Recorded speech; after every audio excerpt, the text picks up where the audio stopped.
Hello, this is Dr. Ding. Artificial tears are still the first line of treatment for dry eye. If you have redness, tearing, dryness, foreign body sensations of the eyes, you may have already tried one artificial tear or two. Today in this video, I will talk about what's the latest advancement in artificial tears as of 2022 and what you can do next when you go to the drugstore to buy more artificial tears.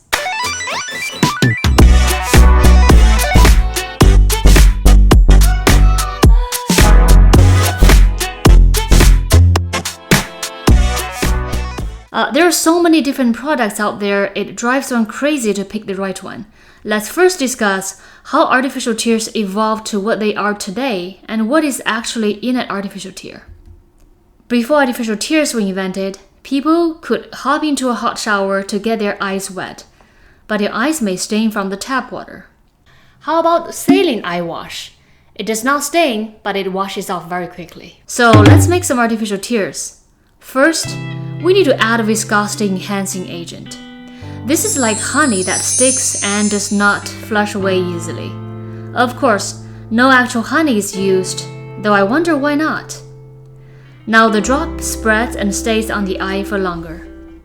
And now let's add some buffer to keep the right pH and the right osmotic pressure. Throw in ions that are found in natural tears to make it just like natural tears. Some brands even adding antioxidants, because who doesn't like antioxidants? So we just made a really good solution for the eyes. But unfortunately, the microorganisms also like it. To prevent spoilage of the eye drops, preservatives are added in. Preservatives are no strangers to us. They're found in food and cosmetics as well. Over the years, various preservatives have been developed and tested. Some more toxic than others. Some faded out of history because they're just too toxic to the eye. For example, thimerosal and BAK. Though some of the old products still may contain BAK as a preservative. If you see BAK in the ingredient list of an artificial tear, please dispatch it with haste. In fact, it is now 2022 and you should be using preservative-free artificial tears. This is the best advice I can give as an eye doctor to any dry eye patient. Why? Because they are better to the eye with less toxicity and they are more available and affordable in 2022. In fact, the only issue with preservative-free tears is that they are expensive. They're packaged in small single vials and each tube is good only for 24 hours once open. This is me when I found out my open tube. Oh crap, when did I open this one? Now I have to throw it away. Or this is me when I tried dumping all the drops into my eyes to beat the 24-hour expiration date. No fear, we now have the multi-dose bottles that utilize one-way valves. Each bottle now has a shelf life of 3 months once it's open. The cost is down because of this innovation. No more guilt about wasting the drops. Note, with this new bottle, you have to squeeze to get drops out and aim better on your eyes. But with practice and getting used to, that should work for many people. Another innovation in addition to the one-way valve bottle design is to add fat into the formulation. It turns out that our tears are covered by a thin layer of fat on the surface to prevent evaporation. In fact, 70% of all dry eye patients have dryness because of a deficiency in this lipid production and not because of lack of the watery part of the tears. So just like in cooking, adding fat makes it better. Another way to alter the recipe is to make it even thicker and stickier by using more concentrated viscosity agent to make it into a gel or just to smear Vaseline ointment into the eyes. These do stay on the eye for a much longer time, but they tend to blur vision for a bit, so they're best to use at night before you go to bed. So we now have the original viscosity enhancing tears, and we'll call those aqueous supplementing artificial tears. The newer ones with fat, we'll call them lipid supplementing artificial tears, and the thick ones, we'll call them gels and ointments. So which one do you choose? Next I will be listing products. This is not meant to be an exhaustive list of all artificial tears available in the US market. If there's a specific product that you are interested in and not listed here, feel free to comment, and I'm happy to analyze it for you. Don't forget to subscribe and get notice on more contents related to eye health in the future. Aqueous supplementary artificial tears are for everyone. Here are 3 examples of 3 different brands, all designed to supplement the watery component of the natural tear, and all preservative-free. Notice at least 2 of these exist in multi-dose bottles.